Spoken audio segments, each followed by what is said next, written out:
No, no está grabando, ahora sí. Ya, buenos días a todos y a todas. Esta clase corresponde al tejido vascular y crecimiento secundario. Según lo que me contó la Tala, habían quedado un poco mareados en las clases anteriores respecto a este tema, justamente porque hay muchos conceptos, estructuras diferentes, y la idea de este laboratorio, más que nada, es reforzar lo que vieron anteriormente. Bueno, el Atala es experto en temas de conducción hidráulica. Estuvo trabajando, me parece, mucho tiempo con plantas leñosas trepadoras leñosas. Estuvo estudiando justamente el sistema hidráulico de estas plantas. Me parece changos. A ver, está un poco pegado a mi computador.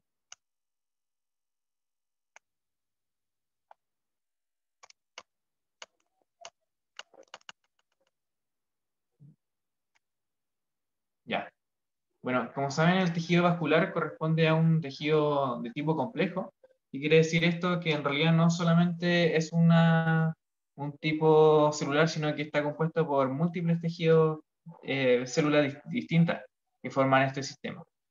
Los componentes principales del tejido vascular corresponden al xilema y el floema.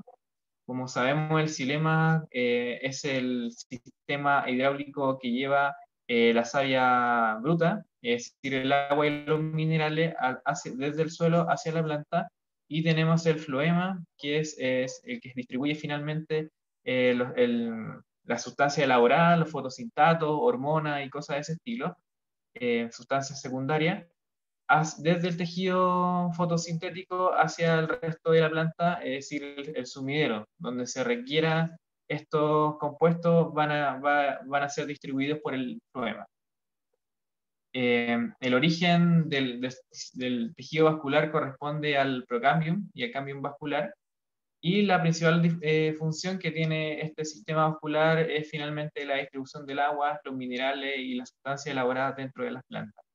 Acá en el esquema que podemos ver hacia la derecha, tenemos un esquema de una planta con su sistema vascular, obviamente es un esquema. Tenemos el suelo. En el suelo está disuelta el agua con una cierta cantidad de minerales. Lo que hace la planta es absorber esa agua y minerales que están disueltos a través de los pelos radiculares, que, como se acuerdan, los pelos radiculares o pelos radicales se caracteriza por ser estos filamentos que finalmente tienen una alta superficie disponible, que permite la absorción de estos nutrientes. Además, está desprovista de cutícula, por lo tanto, como saben, el resto de la planta está cubierta por la cutícula, que le otorga impermeabilidad. La raíz, al estar desprovista de esta cutícula, permite el fácil ingreso del agua y los minerales hacia la planta. Eh, Entrando por los pelos radicales, tenemos dos vías, la vía simplástica y apoplástica. En el caso, la mayor parte del agua y los minerales que ingresan dentro de la planta lo hace entre medio de la célula y no por dentro de la célula. Y cuando se encuentra con la zona de la endodermis, donde se encuentra este verdadero anillo que está tapizado por lo que corresponde a la banda de Caspari, son filtrados estos elementos, tanto el agua y los elementos inorgánicos, minerales, ingresando por la vía, por dentro de la célula. Entonces corresponde a un verdadero filtro que evita el ingreso de ciertos patógenos o sustancias contaminantes dentro del sistema vascular. Sorteando este filtro, el agua y los minerales ingresan al xilema y se mueve dentro de estos tubos, estas verdaderas cañerías dentro de la planta, desde las raíces, pasando por el tallo y distribuyéndola hacia el tejido fotosintético. En la imagen correspondería a la hoja. Recordar que no todas las plantas tienen hoja, hay muchas cactáceas que no tienen hoja, hay otras cactáceas que sí tienen hoja, y la parte que hace la fotosíntesis corresponde al tallo. Es ahí donde va a llegar este agua y minerales que van a ser eh, los elementos que van a permitir la fotosíntesis. Y bueno, también vemos en el esquema que si nosotros hacemos cortes transversales del tallo o de las raíces, vamos a ver ciertos patrones de distribución de este tejido vascular, que ya lo vamos a ver más adelante. Y dependiendo de la forma que tengan estos patrones, existen ciertas clasificaciones que nosotros podemos realizar e incluso poder llegar a determinar algunos grupos de especies, como ciertas monocotiledóneas que tienen patrones de distribución de los haces vasculares bastante particulares. ¿Todas las plantas son vasculares? No.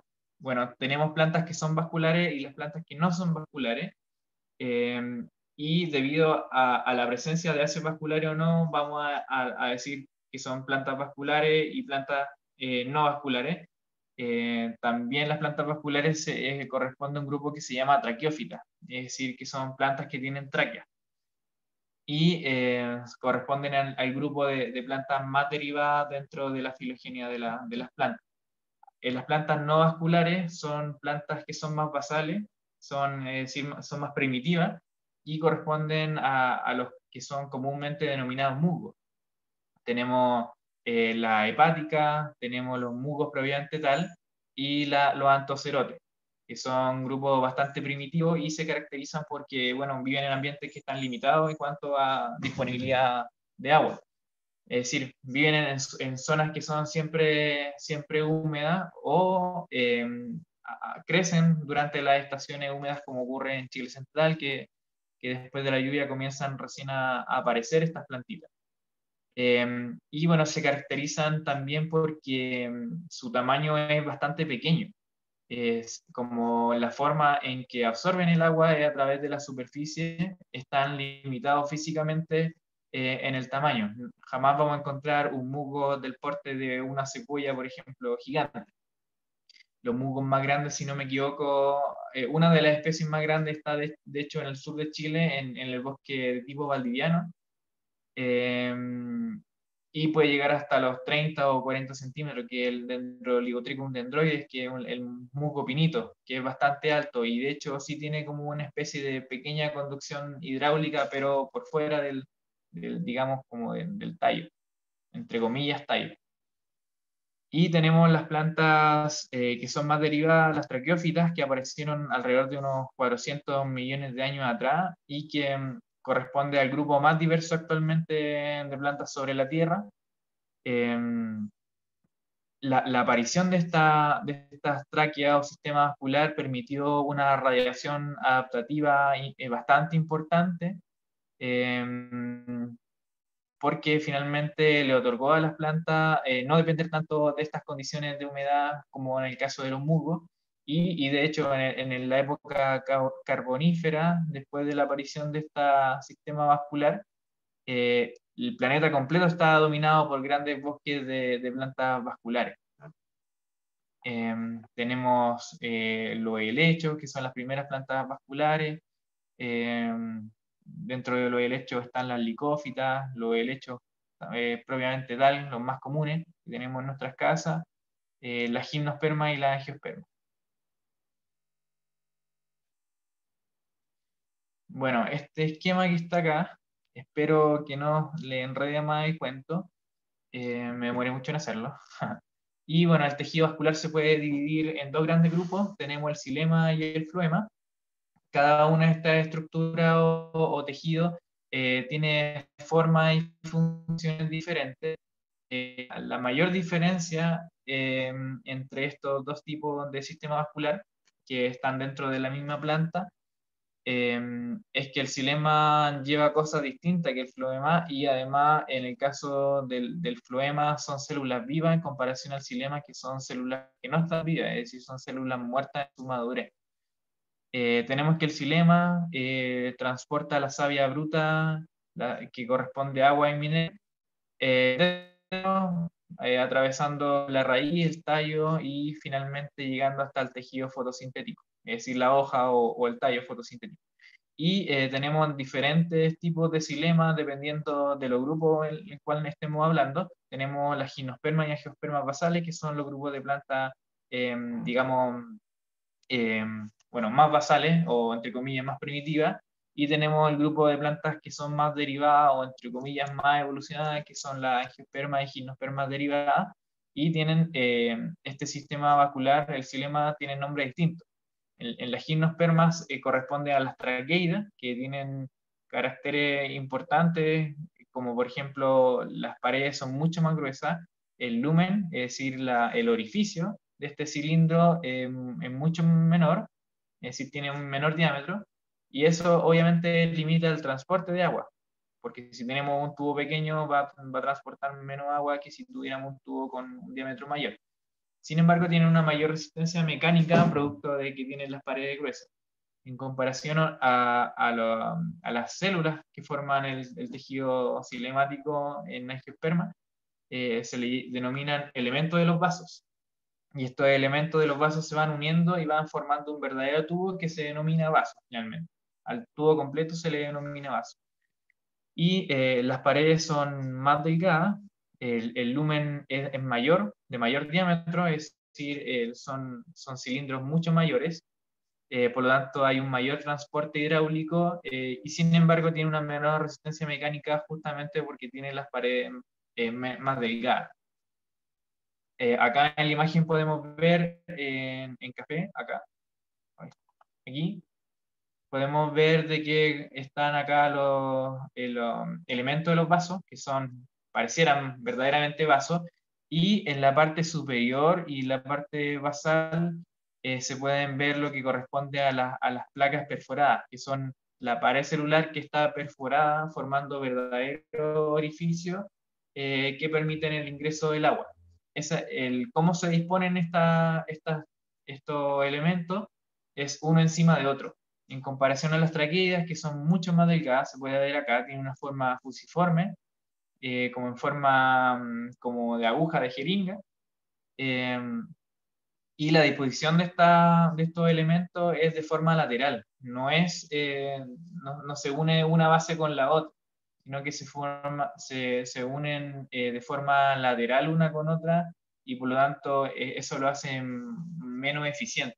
Y si fuera un tubo completo, directo, obviamente la transmisión del agua es mucho más expedita que si se necesitara mover para el lado del agua. Entonces, esta forma que tienen estas células tienen ciertas ventajas y desventajas, por ejemplo, en el caso de las angiospermas, que tienen estos elementos de los vasos, al tener mayor diámetro, permiten una mayor conducción hidráulica y generalmente crecen más rápido estas plantas, obviamente porque tienen un sistema vascular mucho más eficiente en comparación a las gimnospermas que tienen estos tubitos que son mucho más delgados y se unen de esta otra forma que es de forma lateral. Entonces es un sistema vascular menos eficiente y por lo tanto genera limitación en el crecimiento. Por eso las aracuarias, por ejemplo, se demoran tanto en crecer. Bueno, hay otras limitaciones, como por ejemplo que viven en sitios que son mucho más fríos y cosas de ese estilo, donde hay mucha estacionalidad. Y por otro lado tenemos el floema, o liver también, que transporta la savia elaborada. La savia elaborada corresponde a agua y los compuestos provenientes de la fotosíntesis, además de hormonas y otros compuestos secundarios que pueda transportar la planta hacia otros sitios. Y todo esto se transporta desde el tejido fotosintético al resto de la planta, incluyendo las raíces, los frutos, las flores, etcétera. Todas las partes que no son fotosintéticas. Y también tenemos esta división, tanto en angiosperma y gimnosperma tenemos nombres diferentes. En el caso de la angiosperma, que son el grupo más derivado, esto se denomina elemento de los tubos cribosos. Y en las gimnospermas tenemos que se denomina células cribosas. Y estas son células que están vivas en su madurez. Sin embargo, estas células, para formar este tubo, deben perder gran parte de su contenido celular.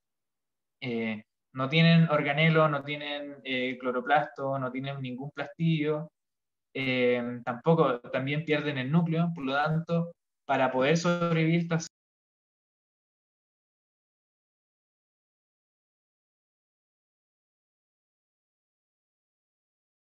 que están acompañándola están proveyendo de estos materiales.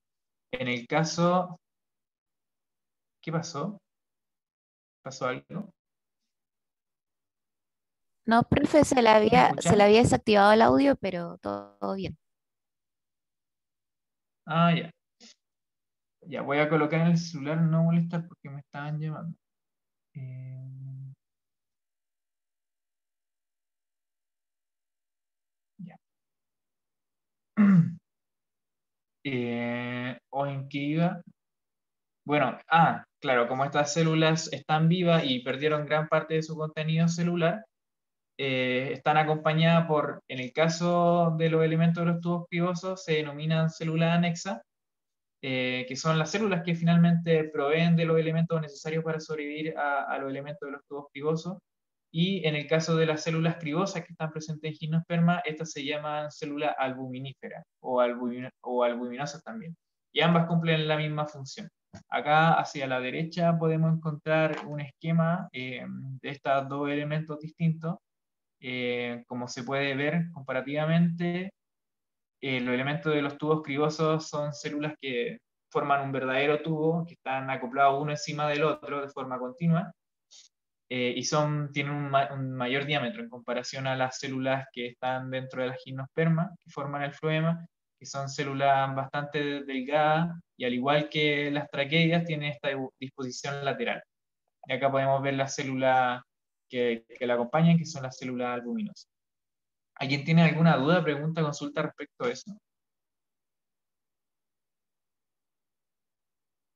Ah, nada, ya. Bueno, aquí viendo en mayor detalle tenemos las tráqueas, que son finalmente el sistema vascular cinemático de la gimnosperma y también algunos helechos. Como se puede ver, eh, aquí hay un tejido vascular y forman esta especie de, bueno, es un tejido que forma estas como fibras y están todas acopladas una encima de otra y la forma en que se distribuye el agua es de forma lateral. Además tiene una estructura que se llaman punteaduras, que son verdaderas poros laterales que permiten la comunicación lateral de estas células. Por lo tanto, si hay una obstrucción de alguna de estas células, eh, imagínense que se te tape una vena, en el caso de un humano eso puede ser fatal, pero en el caso de las plantas, simplemente al tener más células acopladas a este sistema vascular, el agua se puede distribuir de forma lateral y por lo tanto la obstrucción de una sola célula no impediría el flujo de agua hacia el resto de la planta. Entonces, la forma en que tienen estas plantas para poder transportar de forma lateral el agua es a través de estas punteaduras areoladas, que son poros que tienen como una pequeña engrosamiento formando un anillo. Y no es nada más que perforaciones en la pared celular. Acá podemos ver que además tienen una pequeña estructura que es exclusiva de la gimnosperma, que es el toro o torum, y que tenemos el poro que permite el ingreso del agua de una cavidad a otra y que tiene un engrosamiento. Ese engrosamiento funciona como una verdadera válvula de presión que evita el ingreso de una mayor presión de una célula a otra cuando hay un aumento de presión en una de las células. Cuando hay un aumento de presión en un lado, el toro es, digamos, desplazado por esta presión y se asienta en las paredes de la cavidad y finalmente bloquea el paso del agua de una sección a otra. No sé si se entiende. Ahí podemos ver hacia la derecha también una fotografía electrónica de barrido donde se ve esta estructura, que finalmente es un engrosamiento acompañada de unas ciertas fibras que le permiten esta movilidad. Esto es exclusivo de las gimnospermas. Profe, ¿Sí? eso es por ejemplo como cuando uno riega mucho las plantas, como cuando hay demasiada agua, como que se cierran.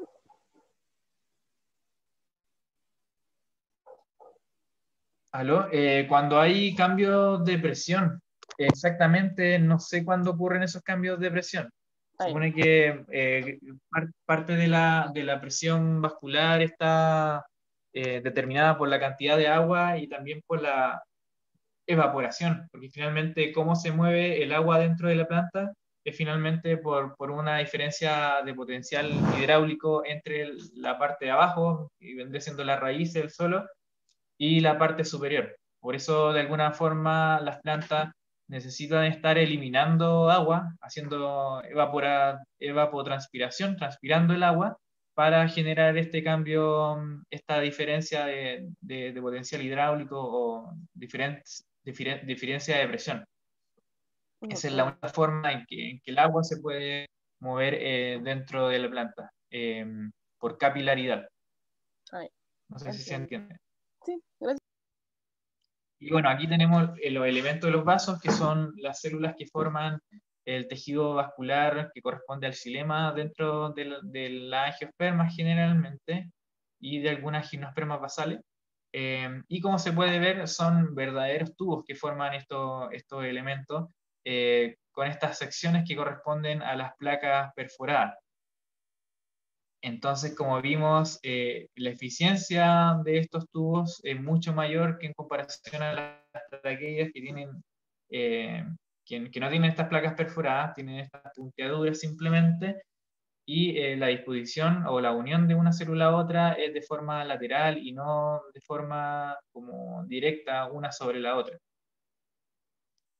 Bueno, ahí se puede ver una fotografía con microscopio electrónico de barrido súper interesante. Y bueno, tenemos finalmente las células cribosas y los elementos del tubo criboso, que son los dos elementos que forman el floema, tanto en angiosperma y gimnosperma. En la gimnosperma es muy parecida a las traqueidas, pero se caracterizan porque son células vivas y que están acompañadas por estas células acompañantes o anexas que le van a proveer gran parte de los materiales para poder sobrevivir. En el caso de la angiosperma es exactamente lo mismo, son células mayores, también son células vivas y tienen células acompañantes. Es simplemente un cambio de nomenclatura aquí porque es muy parecido a cómo funcionan, pero tienen nombres diferentes. Bueno, aquí hay un cuadro comparativo para que después lo revisen, para que les quede un poco más claro de qué se trata todo esto, para que vean algunos caracteres en común y ciertas diferencias.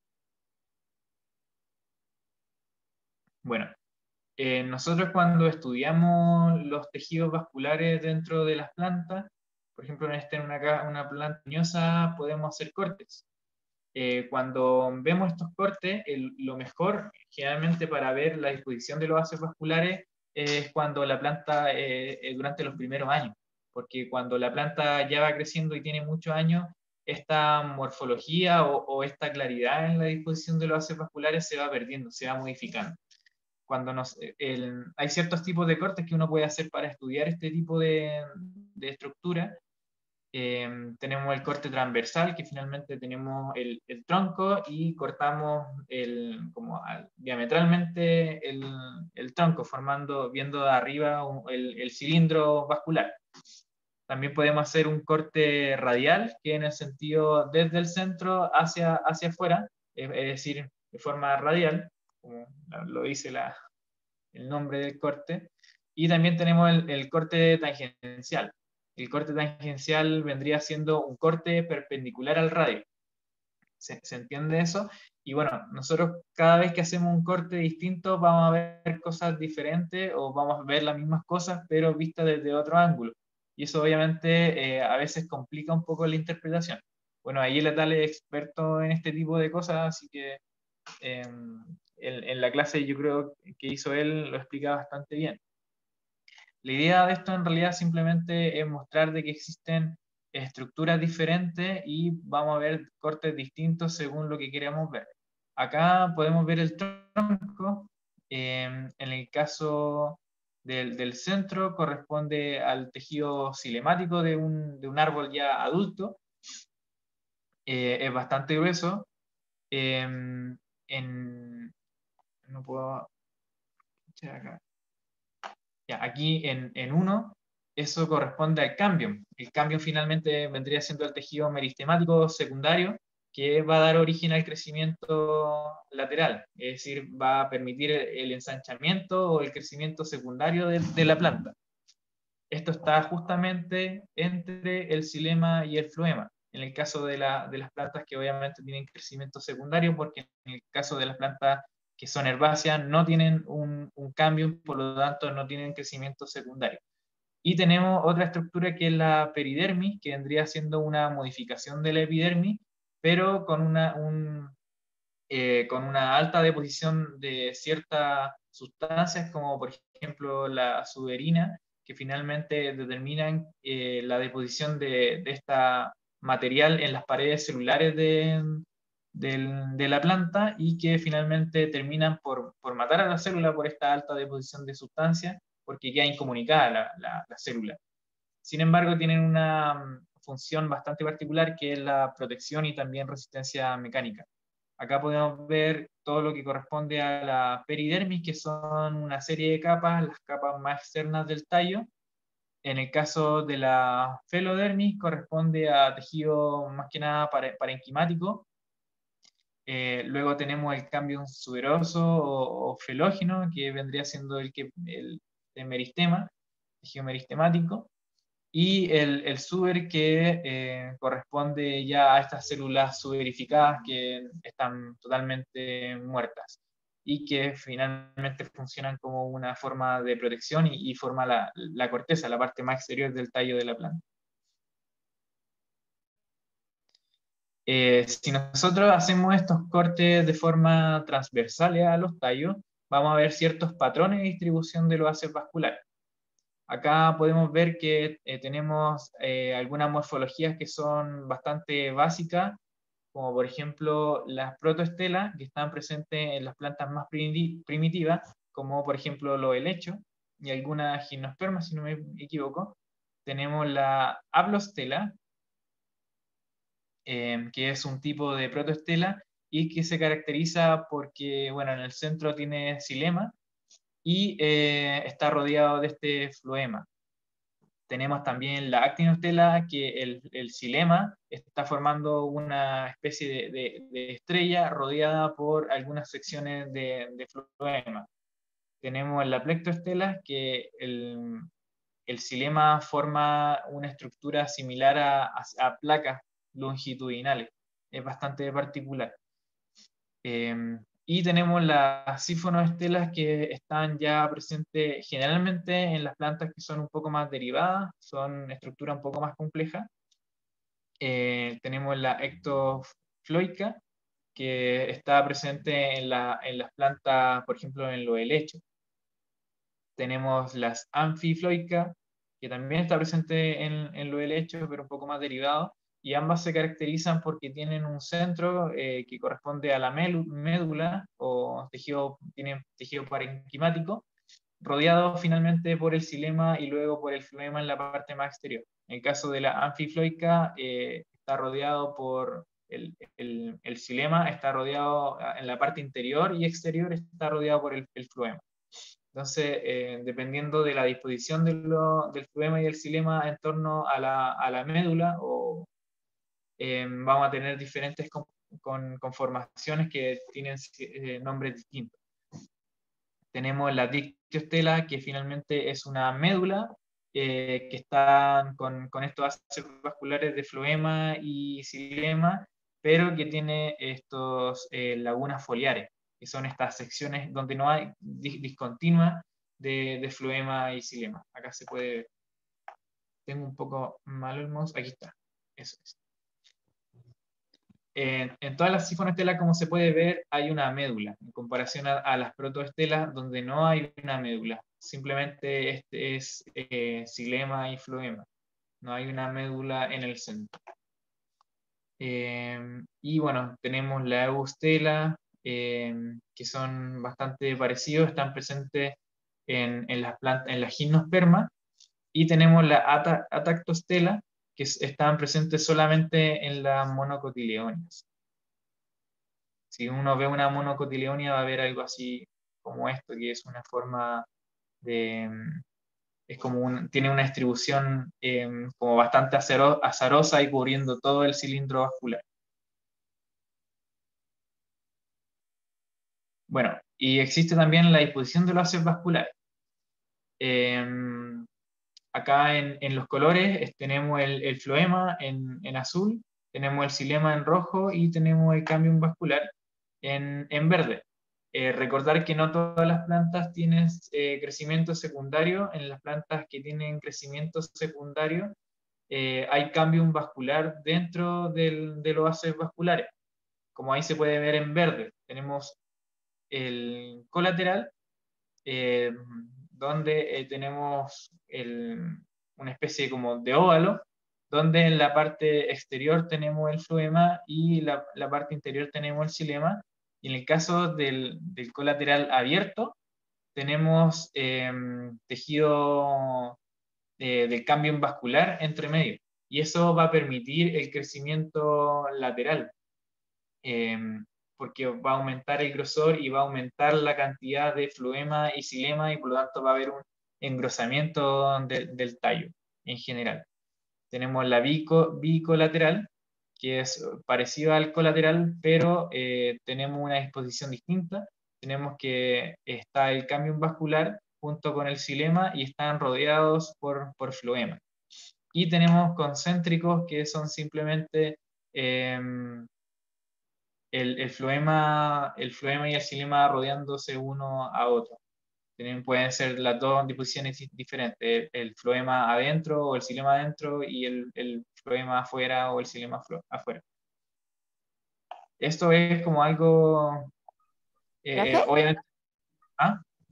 Es que no entendí bien en el colateral.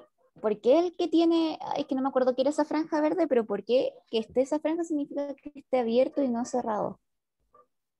Ya. Lo que corresponde al color verde es el cambio vascular, que vendría siendo el meristema lateral. Es lo que permite el crecimiento secundario en grosor. ¿Se acuerdan que tenemos meristemas apicales que están en las puntas de los brotes y de las raíces, y tenemos el meristema lateral que da el crecimiento secundario? Este crecimiento secundario se permite o existe justamente porque hay cambio vascular como en la parte lateral rodeando el tallo. Y ese meristema lateral se encuentra justamente en los haces vasculares entre el floema o el xilema. Cuando estamos hablando de un sistema abierto, es que está, digamos, abierto al crecimiento. Y cuando está cerrado, al no tener un cambio vascular, no hay crecimiento secundario. Y eso ocurre en las plantas que son herbáceas. Siempre cuando vean, por ejemplo, una planta leñosa, vamos a encontrar que existe alguno de estos dos tipos de distribución de los haces vasculares. Tenemos el colateral abierto, que es una especie de óvalo, donde en el centro está el cambium vascular, que es finalmente el tejido meristemático, que va a permitir el engrosamiento de estos haces vasculares y por lo tanto el engrosamiento del tallo en general. Porque si como estos haces vasculares, a ver, voy a poner estos haces vasculares, como por ejemplo en la Symphonostella eustela, están distribuidos de forma diametral en torno a la médula. Alcanzan a ver que hay un color rojo y azul, ¿cierto? Esto valor rojo y azul.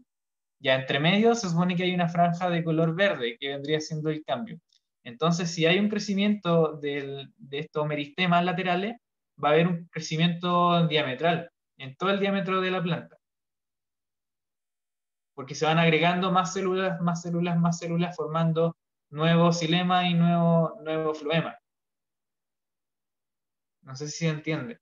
Entonces, A ver, después toda la parte así como vascular se va al centro del tronco porque al crecer, como que los va empujando hacia adentro. no es que no se va empujando hacia adentro. Finalmente, el centro va a quedar como quieto y lo que va a ocurrir es que se va a expandir. Entonces va a quedar mucha cantidad de, digamos, tejido cinemático en el centro, porque el floema va quedando más hacia afuera. Ahí entendí. Finalmente, el crecimiento secundario es producto de la agregación de células en la dirección radial, diametralmente. Entonces va creciendo la planta justamente porque se van agregando cada año más células, más células, más células, que están justamente acá, en los haces vasculares de las plantas, en la parte verde. Eso es tejido meristemático que es lo que se va que van a agregar más células, porque obviamente lo que hace el meristema es generar más células que se van a ir diferenciando en este tejido floemático o cilemático previamente tal, y al haber mayor agregación de células va a haber un crecimiento radial. Por lo tanto, los árboles se van a volver siempre más gruesos y no se van a volver más delgados. Obviamente estamos hablando del tronco en la base. No sé si se entiende. Ah, sí, sí entendí. Ya. Y bueno, como dijimos recién, la disposición de estos haces vasculares tienen diferentes conformaciones que tienen diferentes nombres. Están los radiales, están el colateral, que es como un óvalo donde hacia afuera tiene el floema y hacia adentro tiene el xilema. Y en el caso del abierto tiene esta franja de meristema, que vendría siendo el cambio vascular, que va a permitir el crecimiento secundario. Y el bicolateral en el centro tiene cambio vascular, y xilema, y está rodeado de este floema. Y ambos están presentes en las plantas leñosas. Y también tenemos el concéntrico, que es el xilema que rodea el floema o el floema rodea el xilema. Es simplemente eso.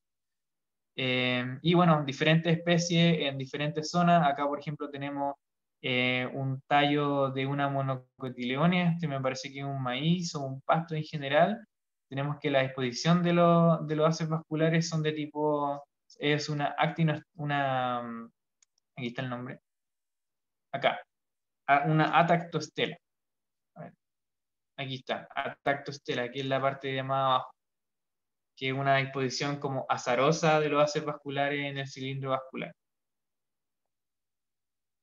Tenemos que, por ejemplo, en el caso de esta planta herbácea que está en el centro, en el caso de las raíces tiene una actinoestela, que se alcanza a ver como una pequeña círculo y dentro del círculo tiene una cruz, no sé si se alcanza a ver.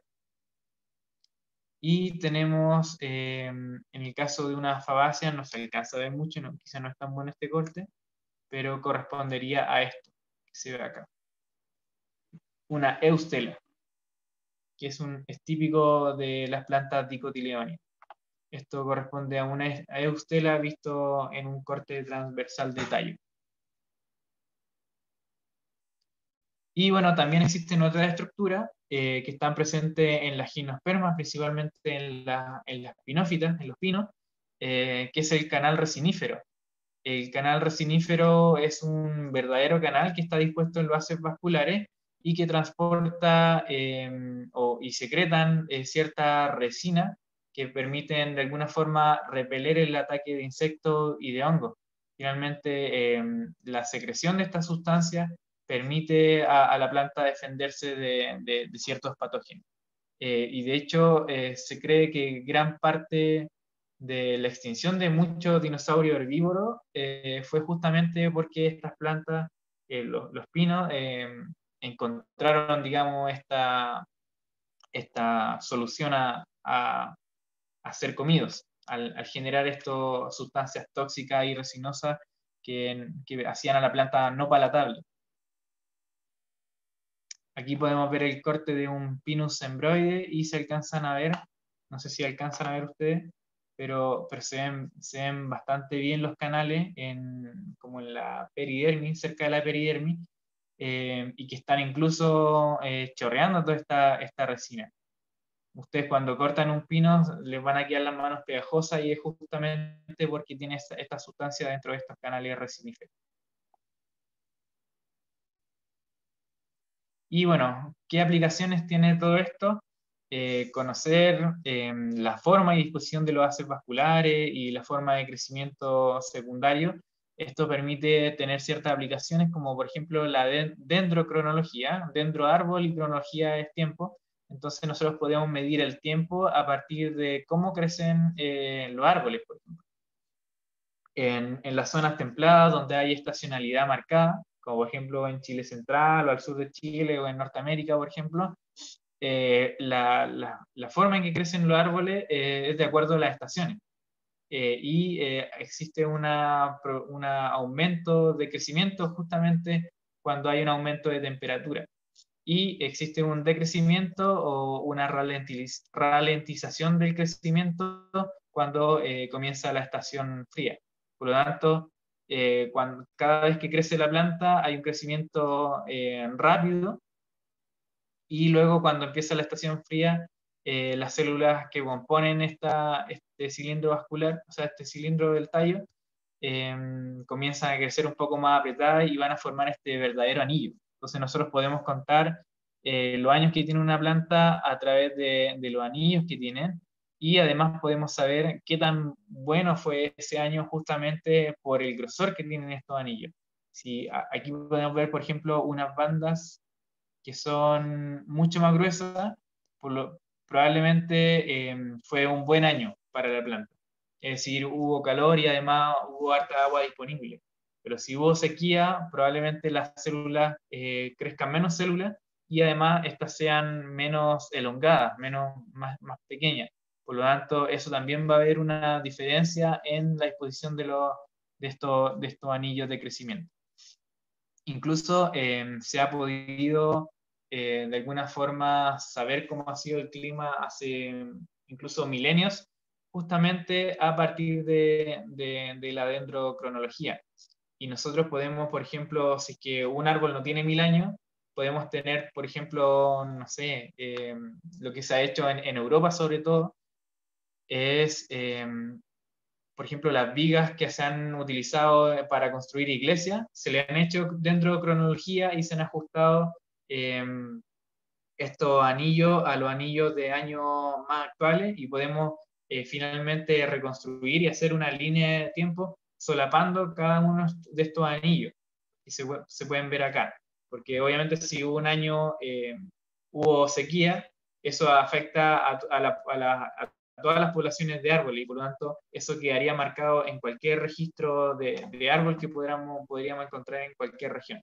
¿Profe? Entonces, Pero si se le quiere ver como los años o el clima a un árbol, por ejemplo, a una araucaria milenaria, hay que sí o sí cortarla. O sea, no queda de no, otra que filetearla. no, justamente esto es lo que Ah, le quería mire. mostrar.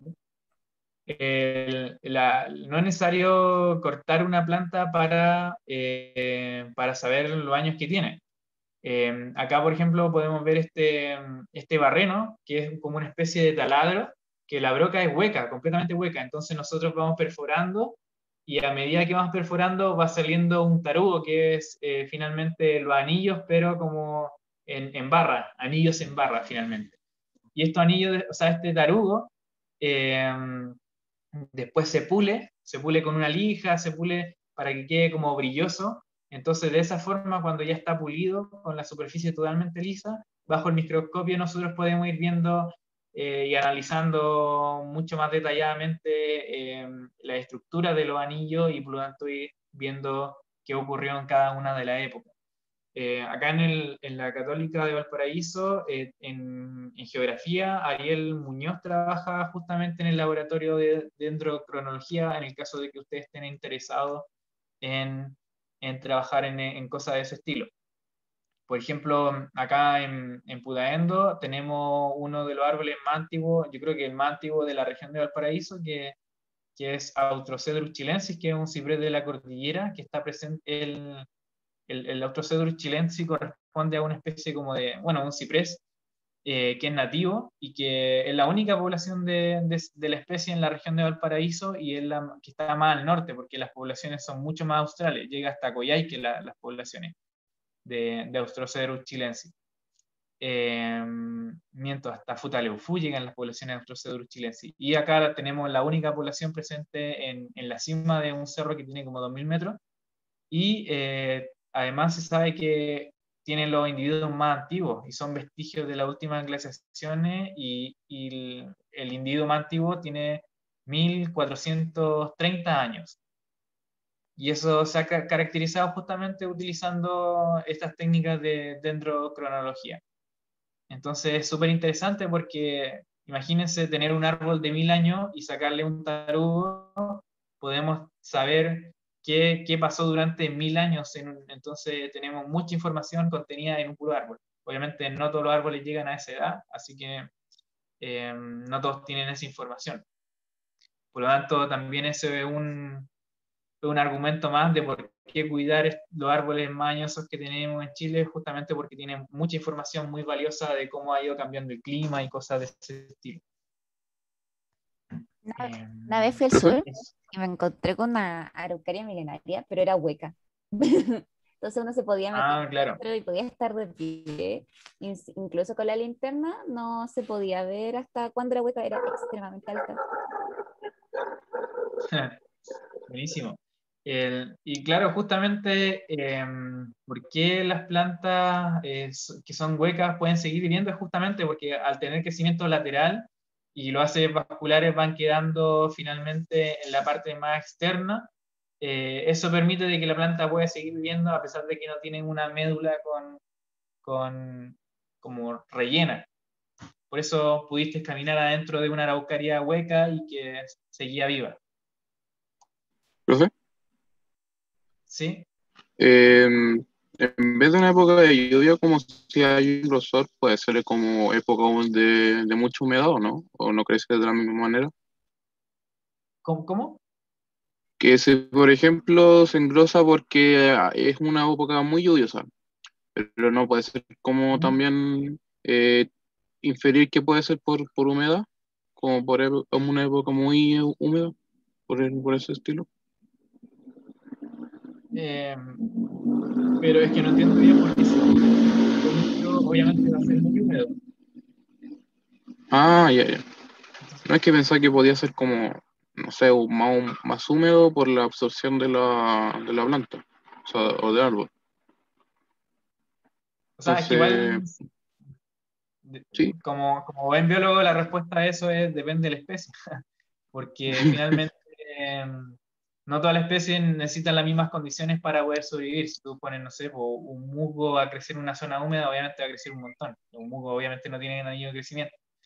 Pero si pones, no sé, una planta que es más bien xerófita, que necesita, o sea, que no puede crecer en un sitio extremadamente húmedo, simplemente se va a morir. Entonces, depende obviamente de la especie, de las condiciones que necesita para poder sobrevivir, si es que eso se ve reflejado en los anillos de crecimiento.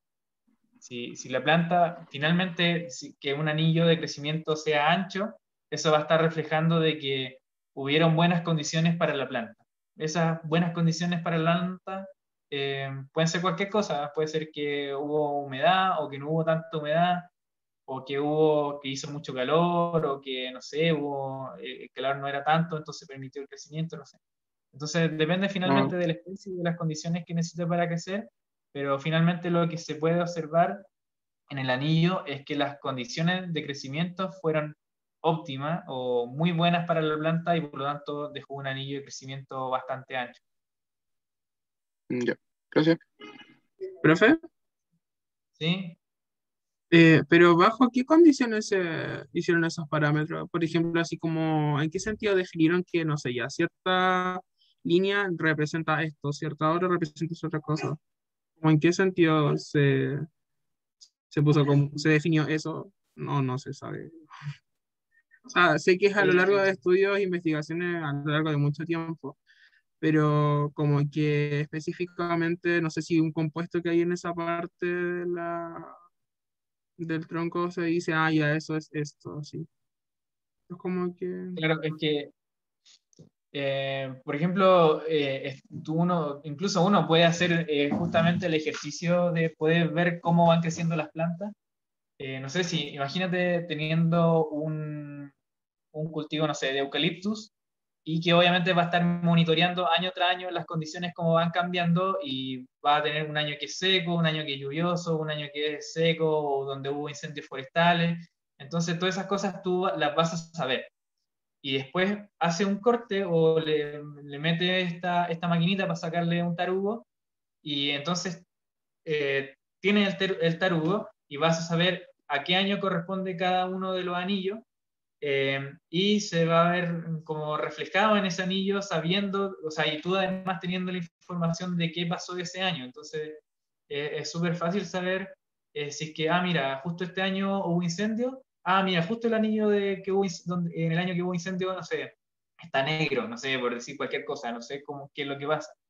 Pero entonces, claro, tú tienes ahí toda la información, puedes hacer el seguimiento, tienes toda la información, y después cuando vas a terreno a ver cualquier anillo de cualquier especie, ya vas a saber más o menos a qué corresponde cada una de las cosas y cómo se ve reflejado la forma del anillo dependiendo de las condiciones a las que tú sometías a la especie. No sé si se entiende. Sí, profe, También ahí caché un poco la idea. Gracias. no sé, o por ejemplo, cuando hay épocas donde hay aumento de las poblaciones de insectos fitófagos, también eso se ve reflejado. No sé bien, yo no trabajo en dendrocronología, pero igual he leído algo al respecto. Eso, esto es la clase de hoy día, espero que le haya resuelto algunas dudas. ¿Alguien tiene alguna duda?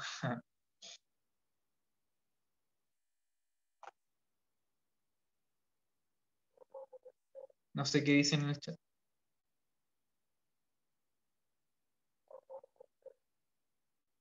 Ya. Vamos a...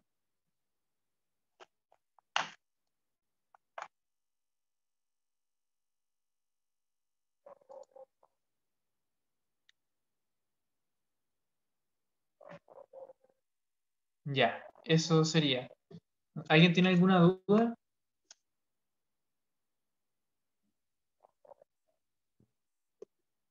Duda, pregunta, consulta. No, profe, creo que no. Ya. Bueno, lo otro es que también a las personas que están trabajando con las fichas les pedí si es que pueden, o sea, que me manden hoy día una base de la información. Ahí me llegó un grupo, no recuerdo quién era, tampoco vi que el contenido que tenía, pero me parece que me parece que faltan algunas personas. No sé cuántas personas estarán trabajando en el tema de la ficha.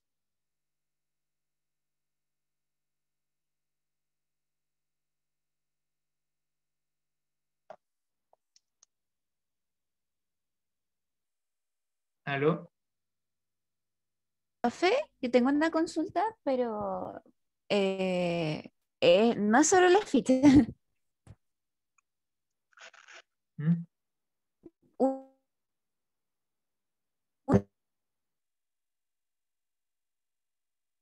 ¿Cómo?